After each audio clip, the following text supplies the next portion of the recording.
What's up, people? I'm Xogue, and welcome back to FTB Infinity. Yep, there's a slime on my head. He's my buddy. His name is Z. Because I'm X, and he's Z. It's a perfect fit. We're best friends forever. So I changed up this design a little bit. Here we go. Now I'm in the right view. Perfect. And, yeah. I want to explain something to you. Alright, the design of my base was not taking into account the machines and stuff that I'm going to have. If you look at the rest, it's all kind of horizontal. You see how it's all kind of flat and it kind of mends well with the horizontally based stuff. Even the temporary thing, which for some reason I haven't torn down and removed the sheep or put them in safari nets or whatever. But, you know, it's kind of horizontal like that. Hopefully you can tell what I'm talking about. But these machines, you have to interface with them from the side. And that's a problem because that means they need to be put into some kind of wall, which means I need to start building vertically. Now, yes, okay, my reactor is vertical, but the base of it, the whole width is also, you know, that same, it's all the same dimension. Up, down, left, right, depth, height, width, all of that is the same number. So it's not out of place in this design. But when I start building walls, it's like a thin thing that just rises out in order to create that wall, and it just does not look good. And it's kind of hard to come up with a design. Now, something along these lines where there's a central location where I put everything in, I'm thinking about keeping something very close to this design and just having different pods. So I'll have my manual use items for those times where I just need to grind up a couple items, or I need to, I don't know, get some kind of a bucket, or I need to charge something real quick or something like that. You know, that way I have my manual use machines, and then I have the automated ones, and then I have my ME storage stuff here, and then I have the deep storage or caches, or however you pronounce that word. Whatever I end up using, I can just kind of create different platforms for them and keep moving this backward. We're in a void world, so it doesn't matter.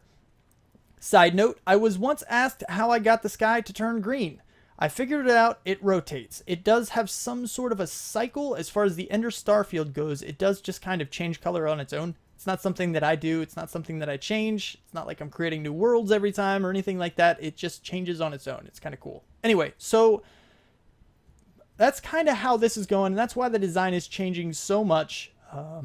And it's something I'm going to be playing with for a while. I don't know. Words. I don't know exactly what I want to do with this. I'm still working it out, but rest assured I will not stop until I find something that looks awesome, because that's just the way I roll. But over here you see this this guy right here. Here's the Inscriber, and this is what I've been using to get the mass amounts of, like, for example, I added 264K, which they require these 27 of the logic processors. 27 of them. Because you need that many 1Ks and then 4Ks and then 16Ks, and then you get the 64K, and then you turn it into a storage cell, and that's how you get these. But I want to automate this entire process. I want to be able to go into my system and make, you know, have my pattern terminal or whatever, and just be like, hey, system, make me a thing, and have it make all of them that I need. And the 64K drive is going to be the first one. That way, whenever I need them, I can just do it and I'm good to go. It'll be a thing that happens pretty soon, because that's what I want to hook up. I have no idea where it's going to go, and it could eventually look ugly, but I don't know. I hope it doesn't. Hopefully I can come up with some kind of a design that at least looks decent on a temporary basis. But if you remember, eventually I want my terminals to be right here around this center point, and I want all of this stuff, it's not going to be invisible, and it's not even a huge distance that it's traveling, so a lot of people will probably question why I don't just, you know, have a cable buried inside the blocks or something. I don't know. Quantum link chambers is just easier. They might be more expensive, but as soon as I can get an Ender query going all the time, that's not going to be a big issue. But yeah, it might not be a huge distance, but it's going to be something that I want regardless, because I've never really messed with them anyway. But I do want those, and what you need for the quantum link chambers, is you need 2 rings and 2 link chambers, but it's it's not really 2 rings, because in order to make 1 ring, you need 8 of these blocks. So it's kind of like crap. You know, I need 8 of these for 1 complete multi-block structure, in which case you then put in 1 of the quantum entangled singularities on each side, which links them together, and that's how it works. But that means I need 16 of these for 2 different rings, and these things are kind of expensive. I mean, yes, I could manually do it without too much trouble. I mean, I do have the supplies. It's not that big of a deal, but that'll be in a little bit. I'm not too incredibly worried about it. It's really not that hard to fly over here and use my temporary terminal. Oh my goodness, so much lag spikes, frame lag or something. I don't know. It's weird. But the other issue is that you need the quantum entangled singularity. You need 2 of these, but you get 2 out of the recipe, so it's not too big of a deal. But you need to drop 1 regular singularity and 1 ender dust and cause an explosion within range. So a singularity. If you look at this, it doesn't tell you how to get it. You can click on it all you want, but it doesn't actually tell you anything. So how do you get them? Well, what you need is called the matter condenser, which I have right over here. And this matter condenser, basically, you send it items and it shoves all of those items into, you know, in this case, a 64 ME storage component, which eventually, once you get to 256,000, which is the number of items that you need to make 1 singularity, it will pop it out and it'll be right here. Now, this thing does have different modes. You can click on this button and get to the singularities, matter balls, or just trash. You can use this thing as a trash can and it works pretty cool. But it's a thing that works. But we're not going to worry about that, because if I change it, it kind of ruin things. But what you see right here are cobble generators. Now, if you haven't seen this before, think of the basic mechanics of Minecraft. You have lava and you have water. When they meet, they make cobblestone, right? So then you have these transfer nodes on here with world interaction upgrades. What this does is it allows these nodes to interact with the world. And in this case, there's a lot of these different types of world interaction recipes you can use. But in this case, it makes cobblestone. And in this case right here, I only have 11 of them right now. It's not really going all that fast or all that strong, but it makes 11 at a time. That's why you see the 11 there popping in every time. And all of these are around the same. This one has 12. I think there's a few with 12, some with 11. Yeah, and then I have some speed upgrades just to make things go a little bit faster. So it's shoving all of those items right into this, 64K ME storage component. And eventually we'll get a singularity. Now, I've been playing with this design over across the way long enough that I already have one. I already have a singularity. Open already. Thank you. Singularity. I already have 1 singularity. I'm working on my second one. I also have the ender dust and the tiny TNT that I need to blow them together to make a couple of these quantum entangled singularities. Now, we're not going to do that now because, like I said, I'm not making the quantum link chambers just yet. But I do want to get the automated setup for the inscribers. And we're going to do that with Steve's Factory Manager, which is here. Basically, you have the control block, you lay a bunch of these out, and you put a lot of, in this case, we're going to be using inscribers to automate the, that process. And we're going to have all of them touching this cable so that this block right here can interface with them. It has its own GUI that you use, and you set a whole bunch of things up, which we'll look at in the future, later this episode, most likely. And that way, it can just automate the entire process of creating not only all the processors, but also the printed logic circuits or printed circuits and the silicone and all that good stuff too. So all I would have to do is come into my system and say, hey, make me a 64K drive in a pattern terminal. I could say that. And then I could go, it'll be in the list at that point in time. And I can say, hey, make me a 64K thing. And I'll say craft, and it'll be a thing that can happen. And we'll take a look at how that works in the future as well. But for right now, I need to figure out where I'm putting this thing, how to set it up, and all that good stuff. And it's going to be, I don't want it to be in a temporary place, because if you move it, you have to redo all of it, I think. There might be a way to avoid that now. I'm not sure. I don't know. I'm going to have to look at that. I'm going to look that up. I think I remember seeing somewhere that there's a way to save what it is now. I'm not sure. Anyway, so let me get to setting all this stuff up. I'm starting to ramble quite a bit, and not a big fan of rambling. So I'm going to get started on this. I'm going to figure some stuff out, and I will be right back with you. Right, so where I'm at right now is that I have this whole thing set up. Now, I want to go through this and explain a little bit about how I set it up. It is not the most optimized. It's probably not even all that well done, but I do know just enough to make this thing work. And I want to explain how I get it to work in case you guys are curious. Yeah, it looks complicated, doesn't it? All right, so first, you have the trigger, which basically it's just an interval. Every 1 second, it will basically pulse. It'll start this chain and make it go. And then what it does in this one, it takes an item from this chest right here. It's selected. When you have an input, it's accepting items into itself. It's taking the items into the inventory manager. That's why it's input and not output, even though you're taking out of this chest. It's input because it's being inputted into this guy right here. It's taking it, so it's input. That's why it's input. Anyway, so for this one, I'm grabbing gold. I keep doing that.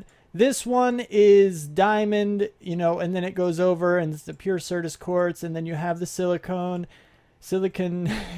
and then you have the logic circuits here. Now these three are all for the last one, the one that actually assembles the processors as a whole. So this one will take the input, it'll take any printed logic circuit, and then you see the target here, it'll put it in the upside of the selected inventory. Well, I guess, okay, right now this doesn't matter. Don't worry about this because it's a chest. And, you know, you can right click on any side of a chest to open it. So that the target doesn't matter. Don't worry about that just yet. But it's taking all of these printed circuits from that chest. And then this one here is taking the redstone, and this one is taking the printed silicon.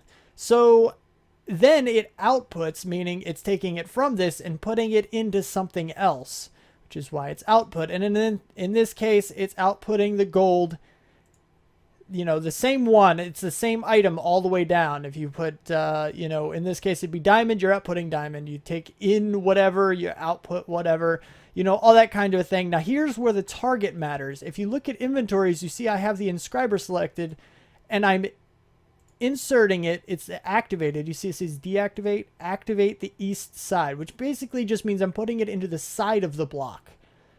Even though there's no cable connected to the side, you can still do that with these inventory cables in the machine inventory manager. So I'm taking that item and I'm outputting it into the east side. Now, it doesn't matter. You could do east, west. Ooh, east, west. Words. East or west. You can also put it north or south or however you want to do that. Just basically into the side of the block, and it should work just fine. But, you know, then you output that item into, you know, that inscriber. And likewise, these are taking the same items and putting it into the east side of the next inscriber. And then you have the next inscriber. This one, oh, you know, I skipped one. This is the next one. And then you have this one. And then you have this one. And you know, it just kind of keeps going on and on like that. Now, these last three are a little bit more specific because, let me see if I can figure out how to, here we go.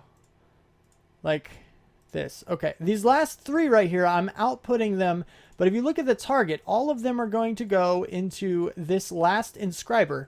But the target in this case is up because these are the printed ones. So you have to put it into the top of the block in order to get it into the right slot. So I'm placing these printed circuits into the top part of this block, which is going to put it in this top slot here. And then, you know, the, let's close you and open the output. The redstone goes into the side of that same inscriber. And then you have the last one, the printed silicon, which is, that's input. Output, still that same last inscriber, and it's going into the bottom of it to get it into that proper slot there. And then, you know, like I said, it's just the printed silicon. So after that happens, it's going to process them because I already have all of the presses in each of these inscribers that you need to have in here And once it's done processing, that's when it knows to take that, because of this flow, is basically is joining it together into one thing. It doesn't matter what's being outputted. These three join into one channel, and then all four plus this one is joining into one channel. And that's how you take the input from all of them. Now, what this is doing is saying anything that finishes in those machines is now going to be taken by this one single input back into the factory manager. And then you have it outputting back into the chest. So once everything is done, it's going to process them. When I throw the raw materials in here, it's going to process them all and then dump the completed circuits back into this, the completed processor. So if I just kind of throw all these in here, you'll see it kind of emptying these things out. You see it creating them, and now it's creating these as well. You see them, and I have the acceleration cards in all of them, so it's going pretty daggone quick. If you see here, I have enough for 10 of each processor, and you see it's making them just fine. You know, there's no issues with that at all. Now, when they are outputted, you see they're all kind of random a little bit as far as which ones actually get processed and things like that, but that's not really a huge deal. They all will still be done. It's just you don't really have much control over what gets done unless you know, put in only gold or whatever, you know, and kind of do it like that. So right now it's doing the gold ones, which you remember was only one. And now the stacks are split. So I can kind of join those together, join all these together, things like that. But it doesn't really matter how they're put in here. The bottom line is that it's now automated. Now its position is probably going to change, which may or may not mean that I have to reconfigure this thing in the same way after I move it. But for now, I have it right here because 1, 2, 3, 4, 5. 1, 2, 3, 4, 5. All of them are, well, this one's not 5, but it's going to be. 5 is just the number that I've chosen to come off of this middle section. So where it is right now will not interfere with whatever design I choose to have going back here. And that way it'll just kind of be out of the way. I'll be able to get my processors, and it's not a huge deal as far as, you know, yeah, it may not look all that pretty, but it is functional. And that's the biggest point. Now I have the wire leading all the way over here. I had to go ahead and make an ME controller, which if we look at this guy, it's the recipe changed a little bit actually. Skystone block, which is basically just a smelted skystone. And then you have pure fluix crystals, which interesting. Didn't need those before. And then an engineering processor. So they're not really all that cheap, but they're not all that difficult either. But I did have to make one of those, get that hooked up, and then that way this thing can get power. Yes, you still need to give it power, but you only need to give one of them power because they spread power to each other. So I just had to hook this one up, and it spreads to these guys. I guess I could have shortened the cable a little bit and just brought it to this one. But for some reason, I didn't think about that until just now. But it works still. It's not a huge deal. It's not a problem. And I have, you know, I have processor automation. I'm good. I'm good. So it has been a little while. I just want to show you that I now have 3 of them. I don't need that many at the moment, but I'm just going to keep making them. So even though this thing is limited, it'll still work. If you don't need it right away, you set this thing up before you intend to set up the quantum link chambers, that'll work. It's really not all that difficult. I have 3 of them. Anyway, so there's something else I want to show you. And if I go, once I go around this thing, you're going to see it. And you may or may not recognize it from the last series. It's called the HYPERCUBE.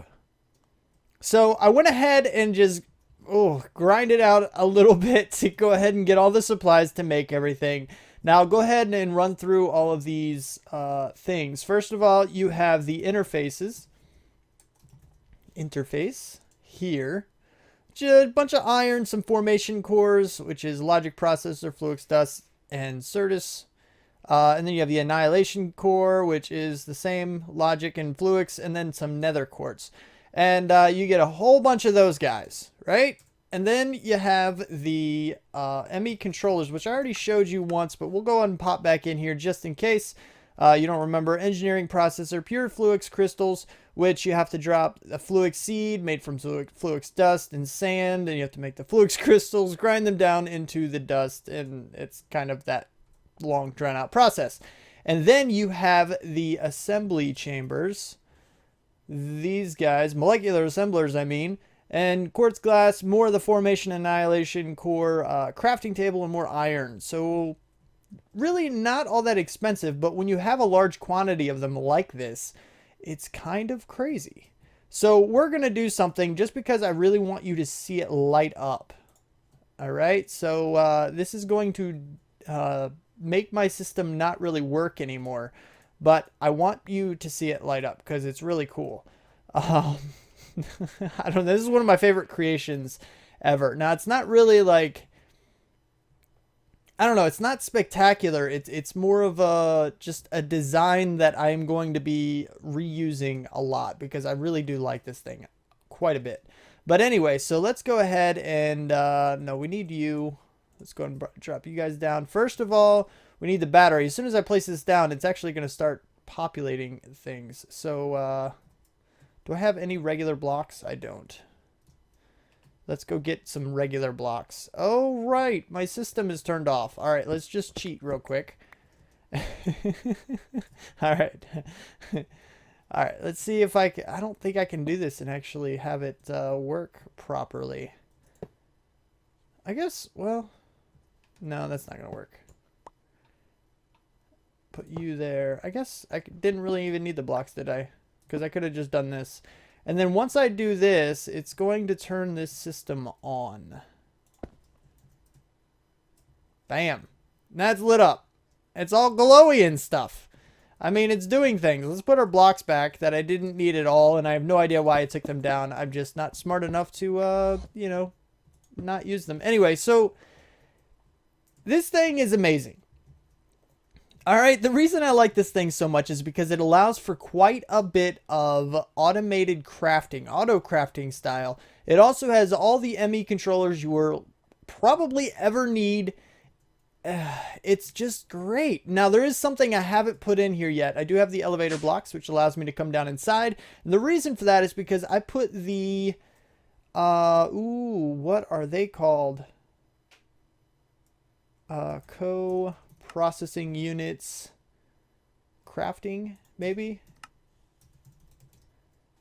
Yeah, okay, crafting storage, that's what they are. All right, so basically you can put a bunch of crafting storage in here and, you know, it fits perfectly, and it's one of those things where once you get enough, you can fit enough in here so that you never actually need any more crafting storage. So everything you need for auto crafting is all contained in this block, and the controllers you will ever need, all of them that you will ever need, is, you know, they're all accessible. You can get to any side and stuff, and it just looks really, really cool. Now, eventually, you know, I'll need to take some cables off of this thing in order to actually use the controllers, in which case I'll probably start removing these blocks. I don't know, I'll put slopes or something around the outside or something like that, just to conceal it a little bit. But for the first initial ones, I can just take these out right here. Well, not that one, apparently. But I can take the corners out at least and break off of those and send things into, you know, just kind of have cables going underneath everything, hooking everything together. And eventually, you know, I can just use the quantum link chambers to link everything together that way. So it's not a huge deal as far as access goes. But I just really, really like the way this thing looks. Like, it's really cool. It's pretty awesome. It's pretty awesome. Yeah. Here it is. Here is the thing. It's changed again, as you can tell, but this one has a lot more features than the other one did. Now, let me run through a little bit of the design. This is, you know, the same area in the same place. This is just my manual use items and machines, including the extractor, which I didn't have in the last version. This is just so I can take my rubber wood and actually get some rubber out of it. It's a lot easier than just, you know, using the, you know, the tree tap on the trees and all that good stuff. I probably have a bunch of rubber as it stands, actually. Let me, yeah, 69 rubber. I still have some more of that. So all I have to do is just grow those trees, chop them down, and then extract all of the rubber out of them. And that's pretty much good to go. Now, Over here, we have all of everything. Last time you saw that I had my processor automation thing over here, and now it's here. And the reasons it's... Ooh, talk. The reason it's here is because eventually I can remove this block right here, have this come out, and have an export bus right here that I can allow, well, actually, I think probably an interface, I'm thinking, because that way I can go into my system and be like, hey, I need 40 engineering processors, and it will automatically dump all of the materials I need for those right into this chest. And then I can have an export bus somewhere else or something, and then that way I can automate this completely and go to a regular old crafting terminal and actually get what I need out of it. No problem. But for now, it's just a manual use. Anytime I need things, give me that. Anytime I need anything, I can just kind of manually dump it into this chest, and these guys will process it for me. I also have my infinite water source, which I was missing. I have my crystal grower and this guy. Now, what is this guy exactly? Let me get my network tool, which, by the way, is an amazing thing, because what you can do with this, there we go, which is made like this. Regular quartz wrench, illuminated panel, or some kind of a dark illuminate. Yeah, you get the idea. Calculation processor and a chest, not too big of a deal. But when you put this on your hotbar, it lets you see through all of the what are they called? Cable facades, facades, I mean, cable facades from Applied Energistics. As soon as they're on there, you can see right through them, and you can even interact with these things, including the level emitter that I have down here. So what this is doing is you have an export bus right here with a Certus quartz crystal. Now, as it stands without the level emitter, it would infinitely send in Certus quartz, and the import bus would import it back into my system, and I would have 0 regular Certus quartz. Now, I don't know if charged Certus quartz can always take the place of regular Certus quartz. I'm not sure if that is something that can happen. So for now, I'm having a level emitter just check to see if there are 50 charged Certus quartz crystals in my system, and if there isn't, then it will turn on this emitter and then allow this to operate because of this guy, which is active with the signal. So right now it's turned off, which is why it's not doing anything. But if we go over here to the charged, I spelled that wrong, and we take out half of these, that guy's going to turn on, and then it's going to start charging them all. And it'll just keep doing that until it builds up to 50. Now, I don't think I need that many. I already have, you know, obviously over 50 of them, but now as I use them, I can just pull them out, and this will automatically keep up. And eventually I can add in some acceleration cards and make this whole process faster. This guy, I can't speed up, so I don't know how else to do this. If there's a way to make it faster, if there's a different way to charge them that might be faster, I'm not sure. But at the moment, it'll work. It'll be just fine for my charged Certus quartz requirements. Now, along with this, I have also, I did hook these guys up here to, you know, a chest, and now everything that happens over here is going to be processed and then brought down into these item conduits here. These guys, item conduit and power, all in the same block, which is why I love the conduits. But go right here, they're dropped right into this system, and then they're brought directly into my ME system, which from this guy right here with import bus. Couple acceleration cards. I don't need a whole lot right now because I don't have, you know, mass ender queries going or anything like that, so it's not a huge deal about how fast it's going. Those acceleration cards will be fine. And I've also set something else up. See my terminal right here? Yeah, I don't like it there. If I go down here, this one is already set up. So what can we do with this? Like, what is the thing we can do? Well, this is what I was telling you about, the quantum link chambers. If I go into, I think, is it still in my bag? No, it's still in my inventory, I think.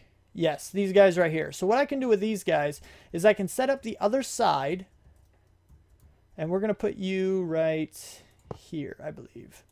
And basically, this is the way you do it. You just kind of line these up in a circle just like this around the outside. And as soon as I put the center one in, it turns into the full thing that connects and powers it. So now we're good to go. All we got to do is get our little entangled quantum things here, which we can do after I grab everything out of the system. So we need the singularity. We need tiny TNT. Give me you. We need, do I have a redstone torch? I don't think I do. Let's make another redstone torch here really quick. That's not what I wanted. Just like this. And we need the ender dust. Now what we're going to do is we're not going to leave this age because I'm starting to have huge frame problems whenever I leave this age. When I go back to the overworld, I have big problems and I don't know what's going on. So we're just going to blow up a part of this village and just kind of let that thing happen. Let's go ahead and put down our tiny TNT. We can put you right there. We're going to turn off our magnet. And then we're going to throw you and the ender dust right there, and then torch. And that should do it for us. Boom. There's our things here. Now we also have a bunch of wood and stuff, which we don't really need. Anyway, so now we can turn our magnet back on. And now we have our 2 quantum entangled singularities. And what we can do with these guys, we can go into, which I need some levels, actually. Do I have, I don't have them here.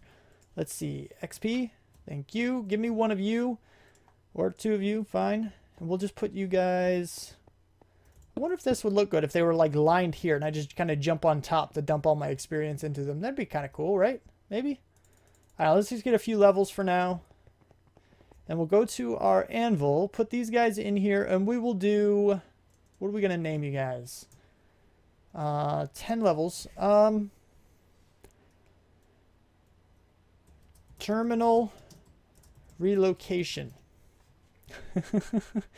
Sure, that sounds good. Let's do that. All right, so now what we can do is we can put these guys, perfect. And we can put one in here, and we can put one right over in here. And this will now link them together. Now these two have the same stuff here. I only need the 4 locations right now, but what I am going to do is make a few anchors for this. Let's do anchors. I mean, cable facades. Should be able to do it with this. I hope so. Yes, we can. Perfect. I only need the 4. We can get rid of you. Do I still have? I don't. Marble. I need the rest of these to fill back in those corners. Just give me all of them. All right. So now what we can do is we can actually take off, and I already have this guy, so that's perfect. And we can, in theory, hook this guy up right here and put on our terminal. And now we can also put on the cable facade, which I can only see through because this guy's here.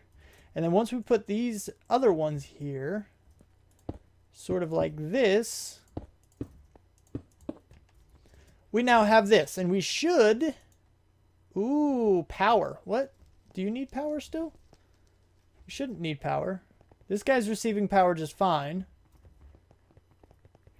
Is that a thing that you need? Do you need power at each location? Well, that's unfortunate. Alright, so how can we get power in here without making it look absolutely ugly? Because I didn't think about that. That is a problem. I do have a tesseract. Why do I have a tesseract? Huh. Wait. These guys... Ooh, let me fly. Don't let me fall to my death. That's not good. These guys don't have power yet, so I can just use this for now. Let's just see if this does work. I'll have to figure out another way of powering this thing. But let's see if that's what it needs. I don't think it is. This should work. There shouldn't be any issues with this. Why are you causing problems? It doesn't like me. Huh. This is actually kind of weird. Something about channels, maybe? No, it's pulling off of its own thing. There shouldn't be any issues with channels. How does this work? All right, well, I got to figure this out, and I'll be right back. Right, well, I had no idea how long this episode was already. So, yeah, it's about that time. But first, I do want to mention that I did figure it out. I had to drop this down one more, and if you look through here, you'll see my things here. I have a Tesseract, another energy acceptor, another energy cell, and that's what powers this thing. You have to have AE power, so any way to transfer that into it, that's cool. It's good to know, but that's what you need. Any other power is not going to work. So after that's done, you then do have access to, you know, terminals and stuff from up here. Now I went ahead and made all 4 of them. Why did I say there's 4? Because you have the crafting terminal, the interface terminal, and the pattern terminal, which, yes, those are different. But then I have another crafting terminal. This is just something that I do, that I have this one infinitely on craftable items. So that way, anytime I'm like, oh, I need something here, I don't have to go in here and search for, let's say, blank patterns in this case, and then be like, okay, then craft them and all that good stuff. I don't have to worry about that. I can be like, oh, I need blank patterns. Okay, cool. Craft them, and then come here, and while it's crafting them, I can search for them. And by the time it's done, I'll just have everything that I need right there. And it's all good to go. It works. So that's kind of what I'm doing at the moment. And like I mentioned, I already have 2 patterns. I have quartz glass. For really, the reason I made this is because it's used in this one. So anytime I have to make the quartz glass, it'll automatically craft the rest of them that I need for me. So that's not a huge deal.